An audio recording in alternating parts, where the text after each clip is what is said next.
Alright, make sure I'm recording. Yes, we are. And then I'm gonna check one more time just to be sure. And we are. Well, if you've been watching my Saints Row the Third walkthrough, then you obviously know that I finished. So this is not a walkthrough. This is, well, the verdict video. You guys already know my stick at this point. I do a complete walkthrough covering as much of the game I can. If I can get 100% covering the side missions and the main story mission, then I'll do it. But if the side missions are going to take just like forever or they're just not fun, then I focus on the main story mission and then I give my verdict after that.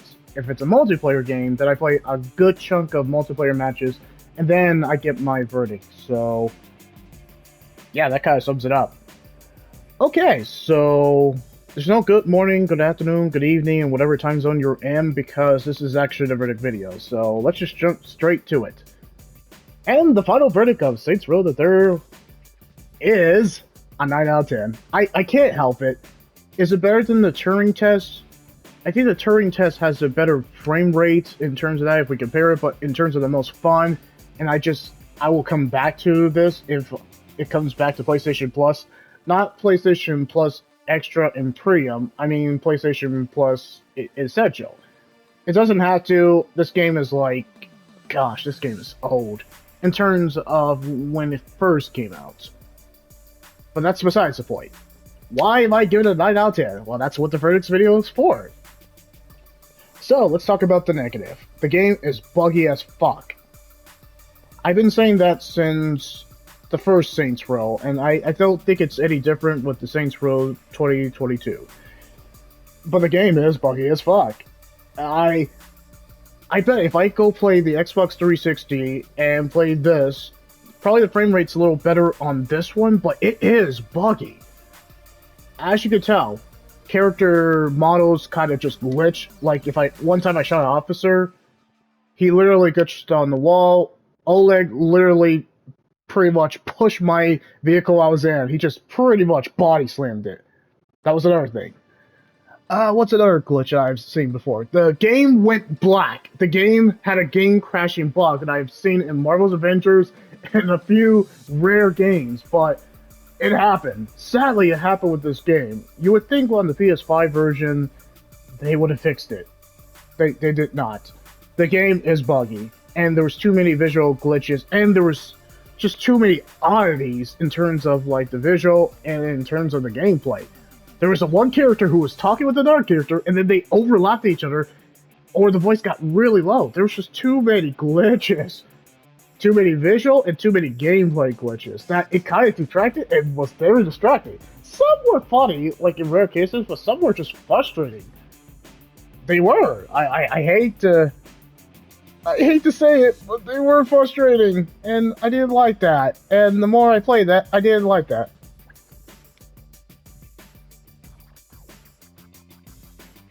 Hold on a minute.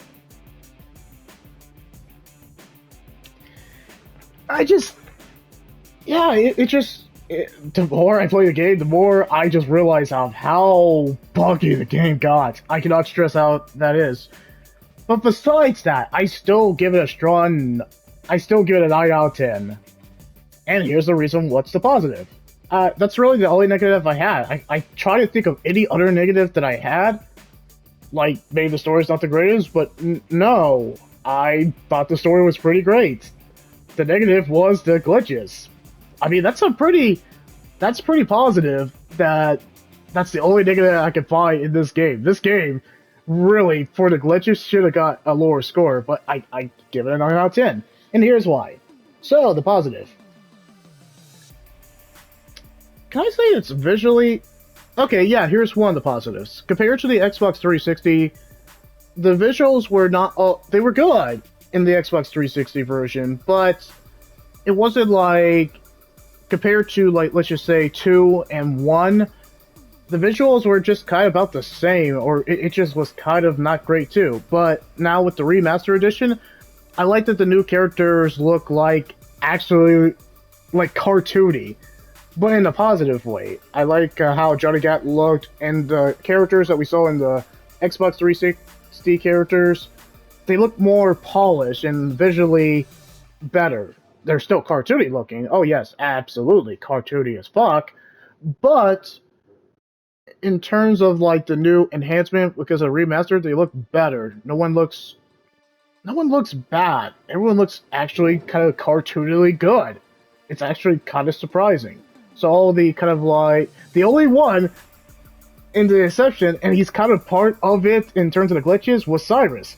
I mean, we saw one more that Cyrus looked okay in terms of the remaster edition, but when we took him into the cutscene, and specifically the cutscene, he looked like something that he was supposed to be finished, but he got so glitched out that his face just looked like something from a PS1 era.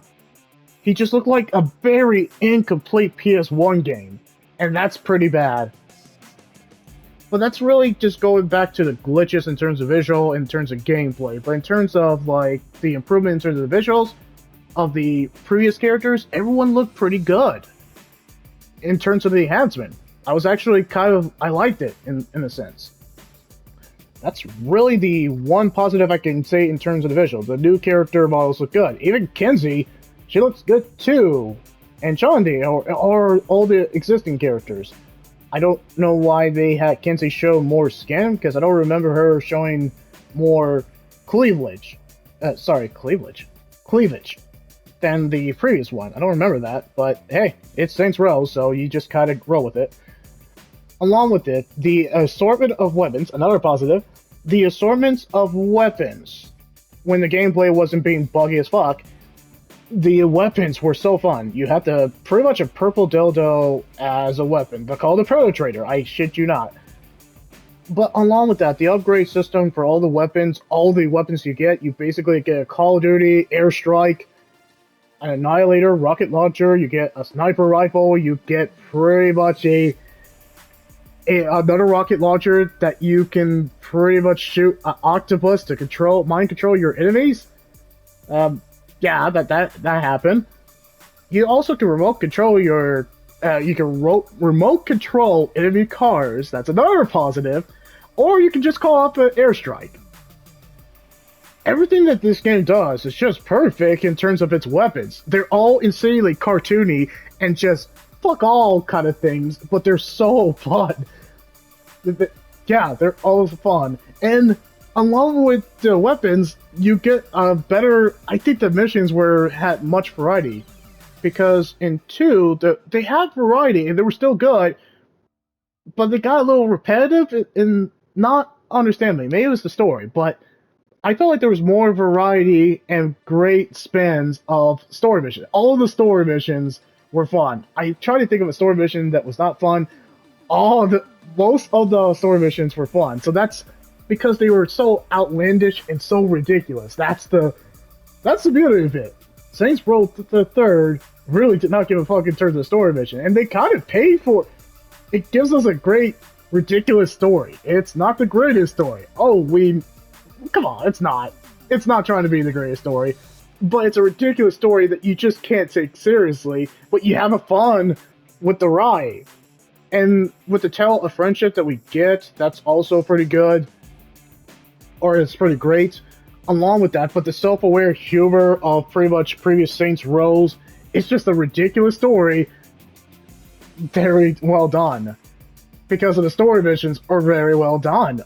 All the story missions, I had pretty much 99% fun. And it was like arcadey fun. Like, harken back to arcadey funs, but still what I loved about the previous Saints Row.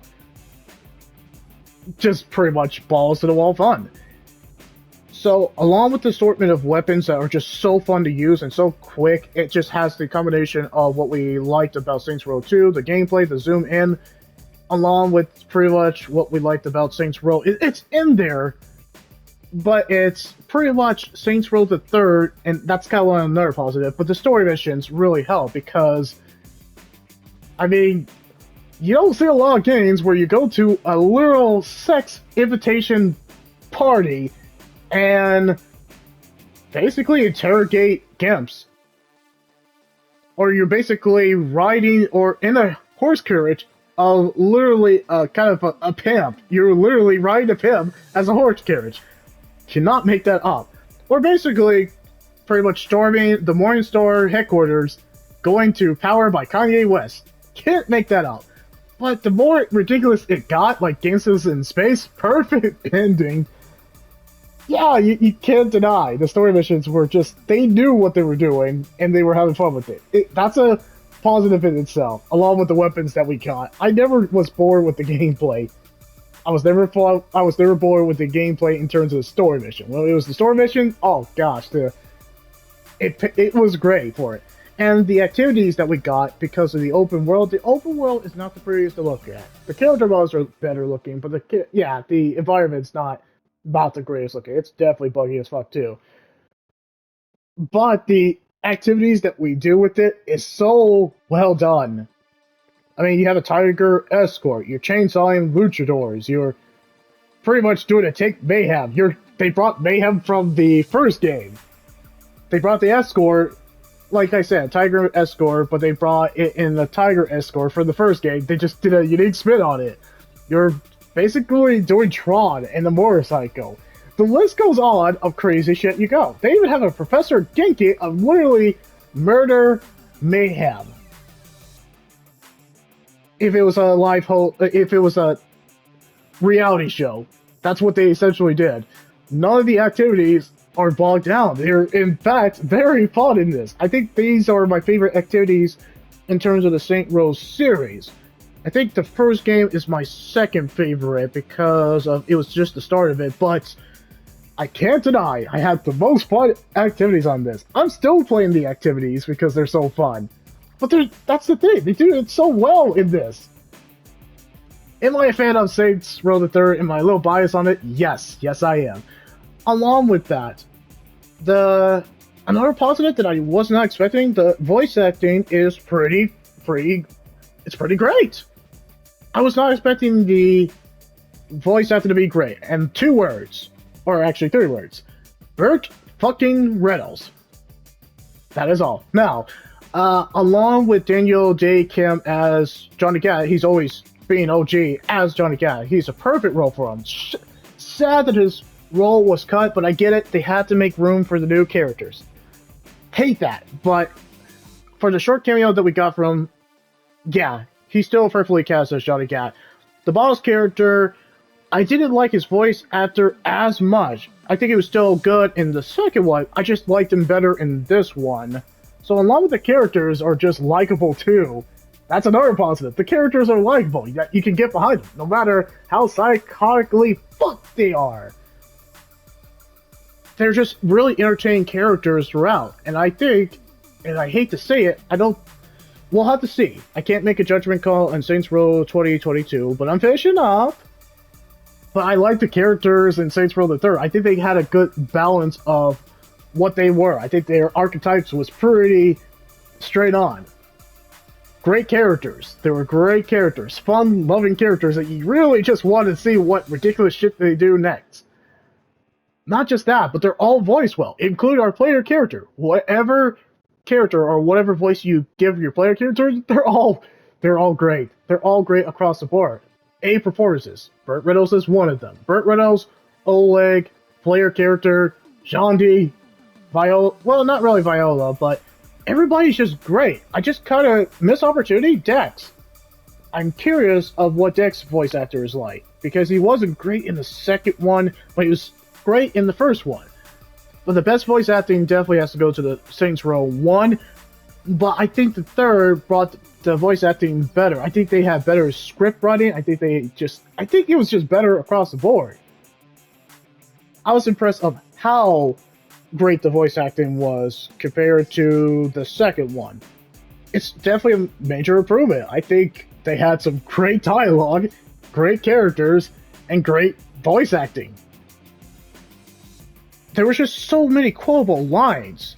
Don't wait the bitches! That was another quotable line. Or, dear bitch.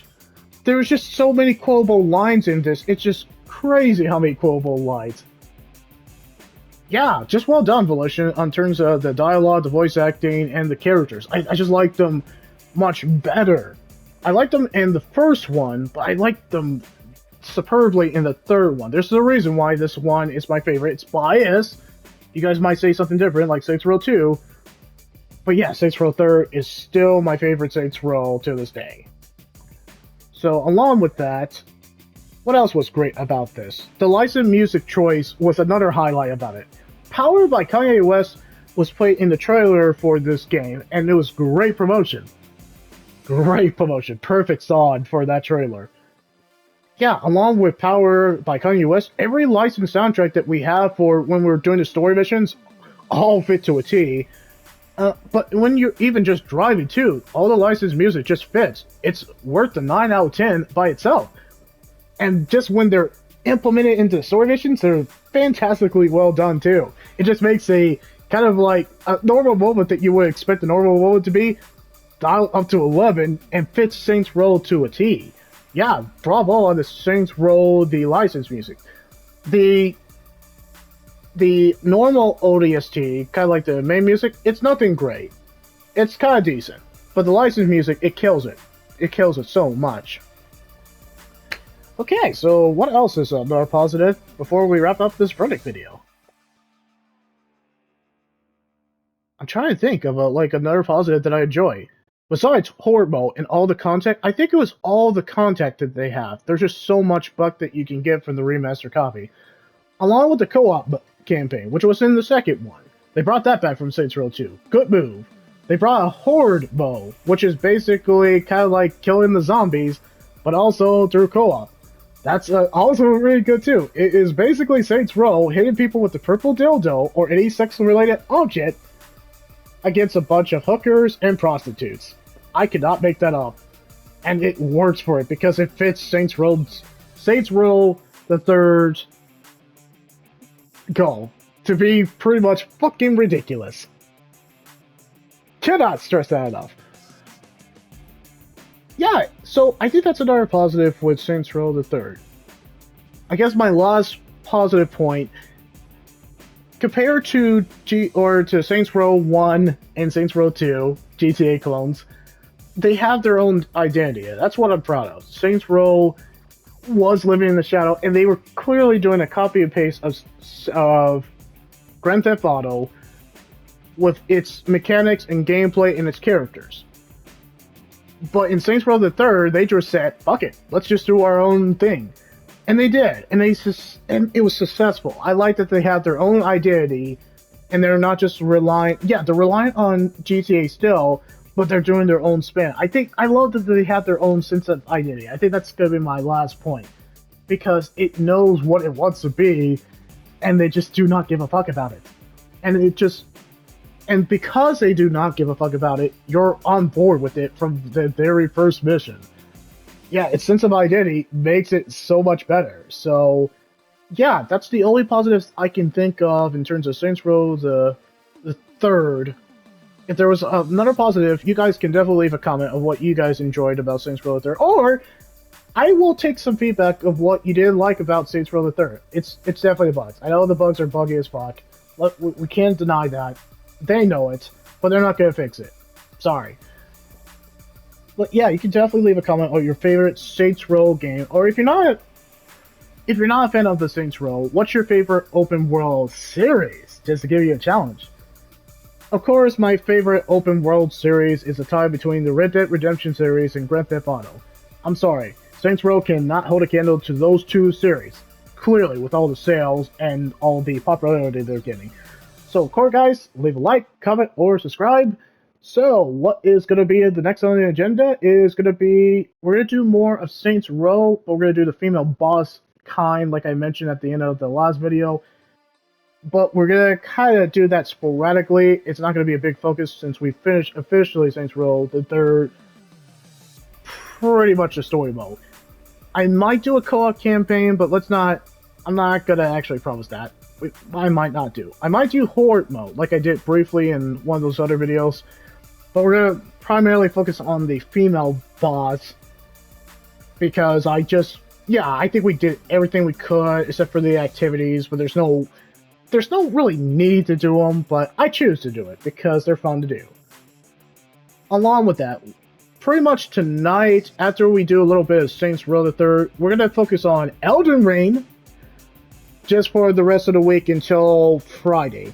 because Friday we're going to move back, finally back to the F section. But Thursday is going to be surprisingly, we're going to do something different. That I hope you guys leave a like or a comment or subscribe when we get to that Thursday. We're going to try something different. And then you guys can give me suggestions of what you guys thought of that Thursday. But for now, we're going to go ahead and focus on Elden Ring for night. So morning, we're going to also change it up. For mornings, we're going to work on Saints Row, the female boss kind. And then for nights, we're going to focus on Elden Ring. And I won't be narrating as much, but we'll try to narrate off and on. Because there's like more than 150 hours with that game, and your voice gets tired after doing Elden Ring for like an entire day. But yeah, the focus will be back to Elden Ring until PlayStation Plus removes something in March. Then we're going to focus our aim, or we're going to focus on those games. Just to try to finish them up as much as we can. Hopefully, they will take any of the bigger titles, because I want to finish them. Like Ghost of... not going to say it. Not going to jinx it. Not going to say it. Not going to jinx it. So, stay tuned.